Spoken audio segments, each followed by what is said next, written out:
All right. Well, welcome to our latest virtual open mic, where some of our bloggers share some of their humorous stories from their cancer journeys.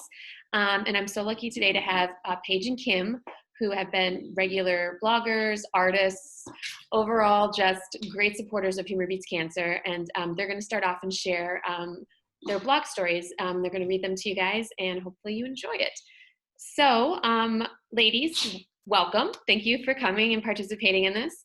And so we're going to start with Paige and have her do her reading. Are you ready, Paige? I am. Okay, so let's do that, and we're going to mute everybody else. All right. So I was playing Cards Against Humanities with some friends one night, and I just could not contain my giggles because I picked up this one particular card. And, it's not like that's anything new for this game, but I had never had a card speak to me on such a personal and spiritual level before. That card was one titty hanging out. So for a little backstory, I've had bilateral mastectomy and reconstruction. An important thing to note about this surgery is that that they cut the nerves in my chest. So leaving my new and improved boobies a bit, AKA totally numb. So this has proven to be a tad bit of an issue on more than one occasion. And at the time, we'd only been together for 3 months. So you can only imagine it's gotten worse. I have flashed more people since I've written this. So the first time I found out this was going to be a problem was at my radiation consultation. So I had this great appointment. The team was making me feel really comfortable. And we just finished things up. We were standing by the door, joking around, talking about our cats. I looked down and my entire right boob was just hanging out of my gown, which I had no clue, could not feel a thing. Nobody said anything about it. It was, so I just, casually closed my top. It's no big deal. They literally just seen me topless 60 seconds before, so no biggie.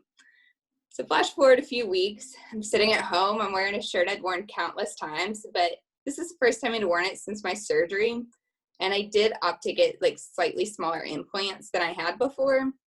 And the shirt was pretty baggy and loose before, and you can see where this is going, right? So I looked down and there it was again, my whole right boob hanging out. So it's a really good thing that my friends are used to seeing my boobs by now, because of course I took a video to send it to them so that they could laugh at my new life problems with me. I've said something along the lines of this being my new normal, having to check and make sure I'm not walking around with one titty hanging out in the video. And a few people responded with the counterpoint that I should just do it anyways. I'd be lying if I say I hadn't pictured people's reaction to one nippleless titty walking down the street. And I don't think they're ready for that yet. So I'll keep laughing and sharing with my friends and double checking to make sure that my boobs are always safe and secure inside of my shirt. That was awesome. Thank you so much, Paige, for sharing it. When I read it, I loved it when I posted it, and I loved hearing you read it. So thank you so much. Thank you. Oh, well, and so I'm going to move on to Kim now and have Kim share her story.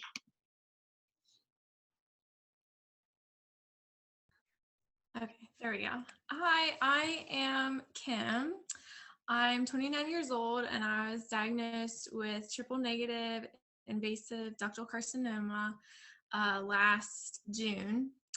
And I'm now in ED, which is great. So hopefully I stay cancer free forever.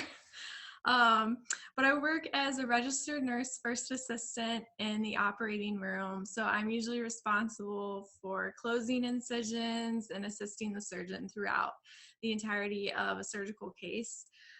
So I have lots of friends in the surgical world at my hospital. And the night before my mastectomy, I texted my good friend Allison, who was going to be the first assistant for my case and responsible for suturing my incisions closed and getting my dressings put on my chest. And I opted for a bilateral mastectomy without any reconstruction. So I texted her the night before requesting her to make me some fake nipples since they were going to be going away. So all of my friends that day that were in my operating room came through. They especially crafted bright pink textured nipples out of our sharp safety pads and taped them to my dressings. They completely won creativity for surgical dressings for the rest of my life. I think nobody can top that. So I woke up in the PACU in my drugged, stupid state, searching under my gown frantically for what they had created. Once I found them, I continued to flash anybody and everybody that walked into my little cubicle that I was laying in, forcing them to look at my chest incisions. I was also telling everybody quite loudly that I was the titless wonder now. So who knows what the other patients thought went on. For a day that could have been full of trauma and sadness, it was filled with laughter by everyone and a memory that will forever make me chuckle. They may have taken my boobs, but they will never take my sense of humor and my ability to laugh at my cancer. Oh, thank you so much. I mean, isn't that what it all comes down to? I mean, having that sense of humor and kind of, just in the midst of all the hard stuff that both of you, all of us have had to deal with. And so, thank you both for sharing your story. And so then I just had a few questions. I thought we'd have a little discussion about humor and cancer. So I guess to start, I mean, how have you found humor in this whole situation? I'm sure people may have asked you that, or friends wonder, like, why is she laughing when this is such a serious thing? This question is to both of you. How do you find that humor? I think it's always been in my personality to find humor in whatever I can, even if it's totally like people might see it as inappropriate, and I know it makes some people uncomfortable, but I think me and my husband both, like every hardship we went through with this cancer diagnosis, we tried to meet it with something humorous. So like we have tons of stories up our sleeves from shaving my head, what we did to have fun with it, to the celebrating the end of chemo was like the weekend of Halloween. So we literally dressed me up in every bald costume we could think of. Like, I think we would have been miserable and cried through 2020 if we hadn't used humor. And you have to go through cancer treatments anyways. There's no other option for you to make it through cancer without terrible treatments. And you might as well make fun of yourself and have some fun with it instead of being super depressed about it all the time. So that's what we would tell people usually if they were questioning why we thought stuff was funny. Yeah, it's kind of the same for us. My husband is also, he needs a kidney transplant. So the two of us, like, it's just been a whirlwind. So we're just constantly like, if you don't laugh, you're going to cry. Like, and it's, you say it jokingly, but at the same time, it's kind of true. Like, I can either sit here and be miserable, or I can have fun and make light of the situation in one way or another. Like, I could have been mortified that my boob was hanging out in front of these people I just met. Instead, I was like, oh, there's my titty. Like, sorry. Like, it's just, you may as well just laugh it off, because it happened regardless. Like, I didn't want this to happen, but it happened. So I may as well, make it as enjoyable, I guess, as I can, and have a little bit of fun with this crap situation. No, I mean, I agree with you. That's kind of how I looked at it, and why I started Humor Beats Cancer is that there's got to be some way to get through it in a way where you don't have to lose your joy in your joy in life, I guess. I mean, that was kind of the reason I created it. But yeah, no, I feel the same. I always felt like I was laughing so I wasn't crying, or I wasn't really getting bogged down on like where I was at in the situation. So, I completely empathize with everything you're saying. What advice do you have for, if someone's watching this and they're a young adult going through cancer or about to start going through cancer, they just, what advice do you have for them to help them get through this?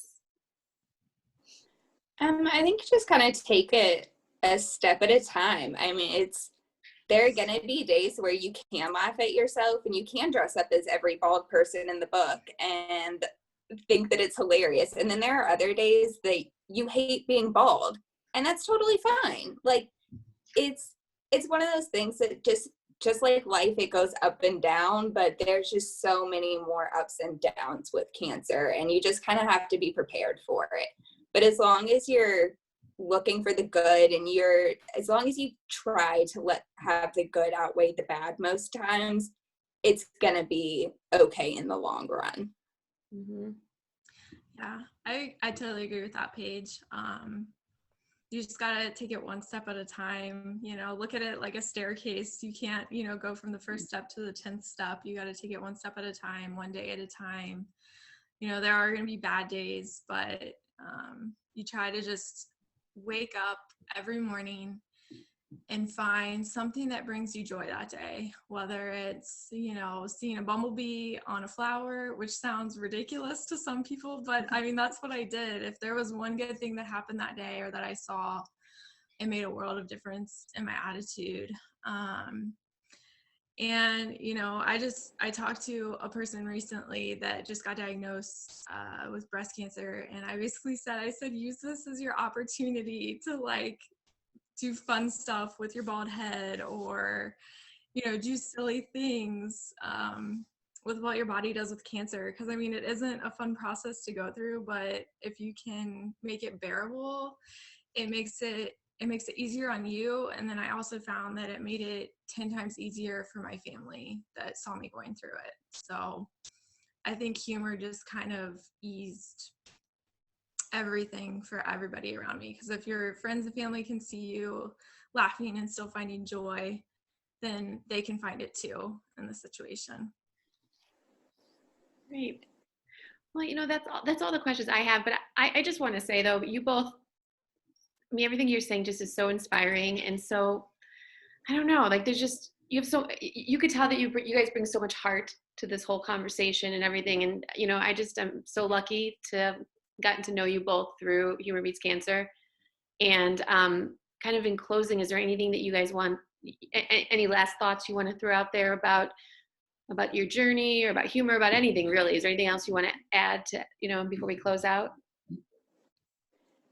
I think, as weird as this is about to sound, just kind of remember to embrace and enjoy the cancer experience as you go, as weird as that is. Like, there are days I miss my bald head. I actually have like a fair amount of hair under here. I like the wigs, they're fun. But like, I miss not having to shave my legs.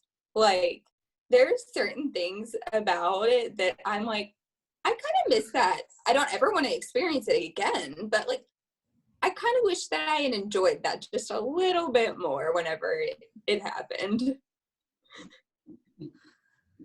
I don't think I have anything else to add. I just thank you for providing a community that we can share funny stories and not feel like we're alone in making this process humorous. I was ecstatic when I found your Instagram. Good. It felt like there was so many people out there, especially during a pandemic. We can't go to support groups and stuff. So your Instagram was the way to find and share stories with people. So thank you for that.